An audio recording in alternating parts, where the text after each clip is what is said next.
Hello guys, তোমরা কি জানো আমার ইউটিউব চ্যানেলে কমিউনিটি গাইডলাইন পড়ে গেছে। কি করব যখন পড়ে গেছে?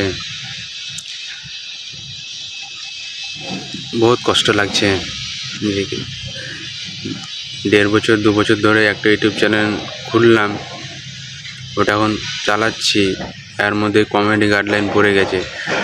আর দুবার যদি পড়ে যায় তাহলে চ্যানেলটাকে রিমুভ করে দেবে। চেষ্টা করছি কমিউনিটি গাইডলাইন্স দুবার যেমন না পড়ে।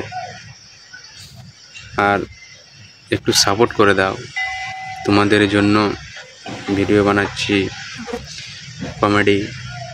তোমরা যদি সাপোর্ট না করো তাহলে ভিডিওর মুড কি হয়ে যাচ্ছে, খুব টেনশন জানো। একটু সাপোর্ট করো। আর অতটা ডেইলি এখন ভিডিও পোস্ট করা হবে না, কারণ কি 90 দিনকার ক্যাটাগরি দিয়েছে। এই 90 দিনের মধ্যে কমিউনিটি গাইডলাইন তো যেগুলো রিমুভ করতে হবে। 90 দিনের পর আগে 90 দিনের পরে হয়ে যাবে, তার আগে আমাকে ভিডিও অতটা ছাড়লে হবে না, নয়তো খুব খারাপ হয়ে যাবে। বেশ, আশা করি ভালো থাকো, সুস্থ থাকো, আর একটু সাপোর্ট করে যেও।